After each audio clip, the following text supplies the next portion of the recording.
Hello, my super soul skill friends. In the last video, I spoke to you about being Arcturian and the Arcturian traits. Just some of the Arcturian traits. Don't get hung up on these characteristics or traits. As I always give a disclaimer, in all my videos that single out differences between us, they're simply navigational tools to help you understand yourself, your nature, perhaps where you're connected to, what you resonate towards, who you feel your lineage is. That's all it is. I want to encourage connection and integration. So take these videos with a grain of salt, pinch of salt, and simply enjoy this information. I found it quite tickling when it was suggested to me by a tarot card reader many moons ago when I was very, very young. I was barely into adulthood, and she talked about me being connected to the Arcturians and how the Arcturians were very interested in me. I knew nothing about Arcturus at that time, but as I opened up that channel, that connection, I could see some resonance, I could see some connection. That doesn't mean I would consider myself a flat out whole Arcturian. I'm certainly not. I have a lot of Pleiadian, I have, we all have a mix of stuff. We're hybrids, most of us. Our DNA is at least 7 different mixed star being species to create the humans that we are today. So the truth is, we're all a mix of everything. Even from our human lineage perspective, most of us can trace back. We have a bit of Scottish, a bit of Indian, a bit of African, a bit of Irish, whatever. So see it as a playful exercise. It may help you to connect to your spirit guides better. That's really why I'm doing this. I think it's nice to know a little bit more about who's around you, who's interested in you. And usually that's beings that you do have other lifetimes in those star systems. And that's why this information can resonate and can help you feel alive. That's my intention with this work. So with the Arcturian, I want to just say, I was asked to give some examples of well-known Arcturian humans, and who they said straight away was Brad Pitt. So Brad Pitt would definitely have a strong Arcturian vibe going on with his humanity, obviously. So I also mentioned in the previous video about Nikola Tesla being Arcturian. So if you're interested in the Arcturian traits, go and watch the previous video to this. But today I'm talking with you about the Cassies, as I call them. My Cassie spirit friends from Cassiopeia, okay? So that's in the northern sky, it's a constellation. And the Cassies, the Cassiopeians, are very much about the divine feminine. They're a very feminine energy.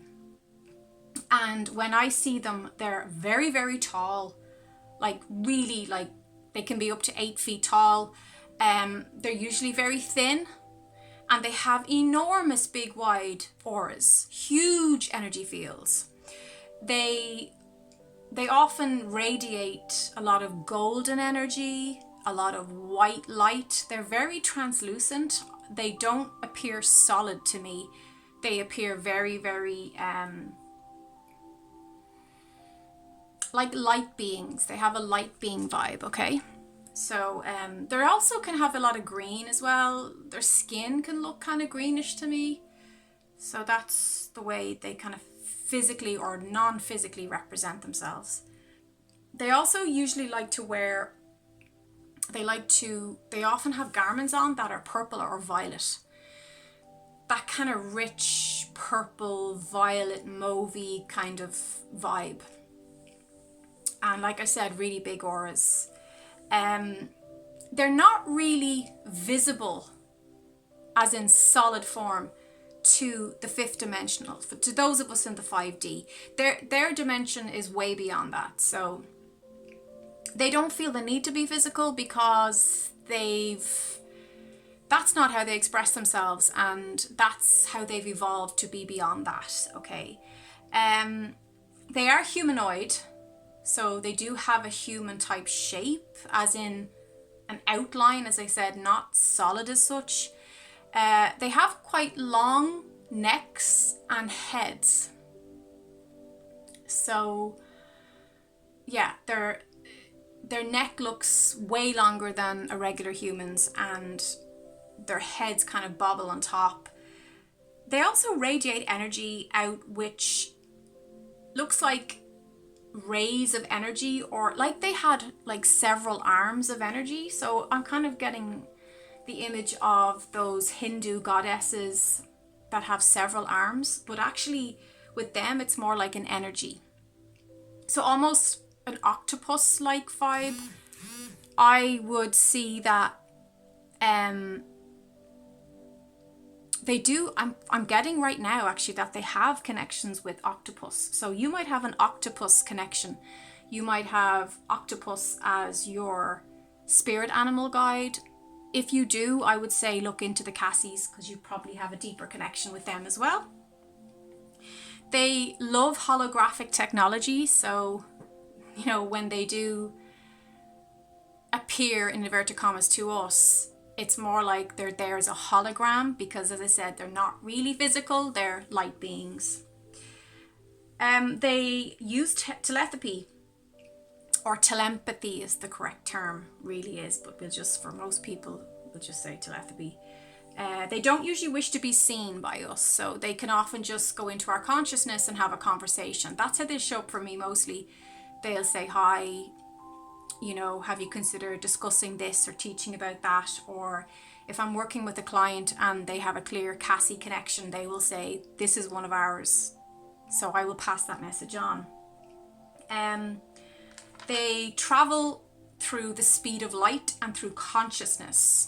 So they're very adept with consciousness and how to use that to go where they want to go and to communicate what they wish to communicate. They have incredible, passionate expression. So they're saying the word to me, articulators. They're saying we are impassioned articulators, and they certainly are. They also have expressions in human form. Like if you feel that you are a Cassie, you will often be very into beautiful things. So really gorgeous interior design. You like elegance. You like things that are sophisticated, okay? You love dance. Like anything that's an expression of beauty, of passion, all things related to the heart. So anything that's refined, song, music, really good food, gourmet food. Speaking of food, their diets will nearly always be plant-based, vegetarian, vegan. The thoughts of eating a dead animal to them is gross. That just really, really grosses them out. That's something I definitely can connect to myself. So, but they love good food, colourful food, and the best of food, organic food. So people who are brilliant chefs, interior designers, people who have a passion for architecture, brilliant musicians. Oh, they love light language. They have their own star language that is so beautiful, so feminine,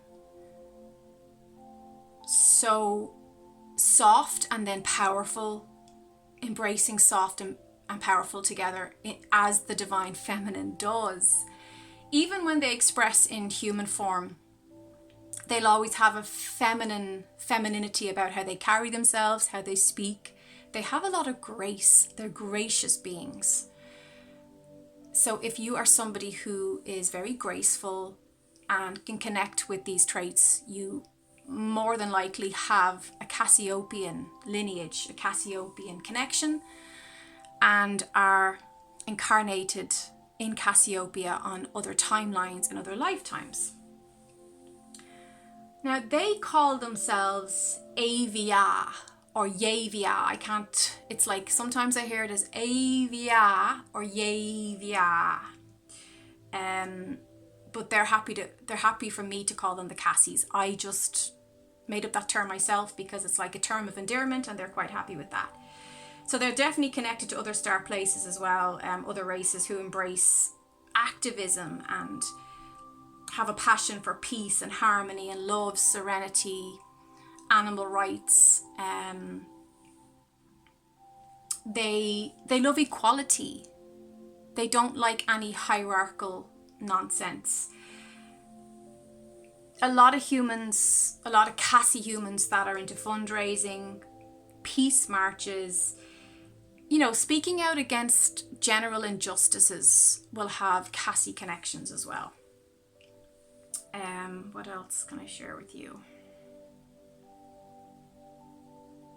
Yeah, so like Cassie humans will often get guidance and direction from the Cassiopeians to get involved in activism, to go to some peace march, to speak out and use their beautiful communication skills to speak on a topic and to make sure that equality and fairness is being adhered to on human earth. Okay, so they're natural volunteers as well. They're often involved in fighting for the poor, for the hungry. They, as I said, fundraising, activism. The people who get on a plane and go over to a country where there's been a natural disaster and volunteer and help out, they are Cassiopean humans for sure. It's a vocation. There's no should I, would I. The pull to go is that Cassiopean side of themselves, that star being energy pulling them to make a difference, okay? They can often like to study sociology and become social workers, sociologists, because they love understanding society so that they can make these changes, so they can be, so that they can implement these themes of justice, themes of equality. They don't understand racism or sexism or ageism. To them, that's just crazy. I mean, they're really, really old, a really, really old star being civilization. So they just think you get better with age and that you develop and evolve more with age. So they don't understand that. And being connected to other planets and other star beings, they embrace all colors, right? Because each star being species has its own color, has its own look, has its own way of expressing itself. They do say that from our fifth dimensional perspective, we couldn't possibly understand how they fully are. These are just some general themes about how they express themselves. But if you resonate with being a volunteer, with being passionate about speaking up and out about injustices, if something is done unprofessionally or inappropriately in a service you experience, the Cassiopean part of you will speak up, will write a letter or send an email to say, this wasn't appropriate, this wasn't professional. We can do this better. We can be more compassionate. We can be more caring. I actually recently I had to go into hospital to have a very uncomfortable, painful and embarrassing procedure. It was a gynecological biopsy that I had to have of my cervix, and it was awful. And as somebody who's experienced sexual violence in my past, it was really hard. The doctor I had, the consultant, was just so uncaring and so detached and so clinical. And when I asked him if it was going to hurt me, he said, it's like getting your eyelashes done, which I found infuriating. First of all, it's such a sexist comment to assume that all women, I've never had my eyelashes done. My eyelashes are my own eyelashes, okay? No disrespect to anyone who wants to get false eyelashes, but to tie all women into that and to compare the procedure that I had no drugs for, no sedation, no pain relief, nothing. And it was very invasive.